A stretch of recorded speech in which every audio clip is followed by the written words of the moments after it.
A student was curious. He had heard about meditation from his friends, who said that it was a great way to relax and reduce stress. He wanted to try it for himself and see what benefits it could bring. He enrolled in a meditation course taught by a famous Zen master. He hoped that the master would teach him the secrets of meditation and help him achieve happiness and peace. He attended the first class, where the master explained the basics of meditation. He said that meditation was a simple practice of sitting quietly and observing one's breath. He said that meditation was not a technique or a goal, but a way of being and living. He said that meditation was not about escaping or changing reality, but about facing and embracing it. The student listened attentively and nodded along. He thought that meditation sounded easy and fun. He was eager to start practicing and see the results. He followed the master's instructions and sat on a cushion, with his back straight and his eyes closed. He focused on his breathing, inhaling and exhaling slowly and deeply. He tried to clear his mind of any thoughts or distractions. He expected to feel calm and serene, but he felt the opposite. He felt restless and bored. He felt his legs cramp and his back ache. He felt his mind wander and his eyelids droop. He felt annoyed and frustrated. He opened his eyes and looked around. He saw that the other students were sitting still and silent, with peaceful expressions on their faces. He wondered how they could do it, and why he couldn't. He felt like he was doing something wrong, or that he was missing something. He decided to ask the master for help. He waited until the end of the class, and approached the master respectfully. "Master, I have a problem. My meditation is horrible. I feel so distracted, or my legs ache, or I'm constantly falling asleep. It's just horrible." The master looked at him calmly and said, "It will pass." The student was confused. He expected more guidance from the master, not a vague statement. He thought that maybe the master did not understand his problem, or did not care about his struggle.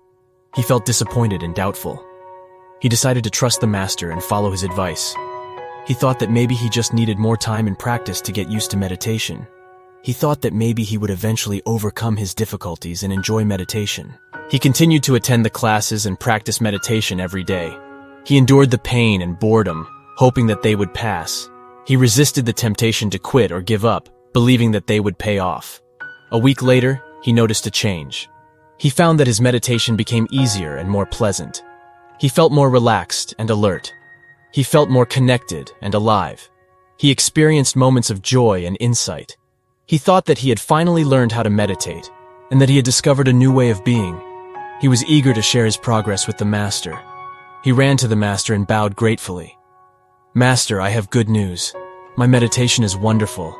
I feel so aware, so peaceful, so alive. It's just wonderful." The master looked at him calmly and said, "It will pass." The student was stunned. He expected approval and encouragement from the master, not a cold remark.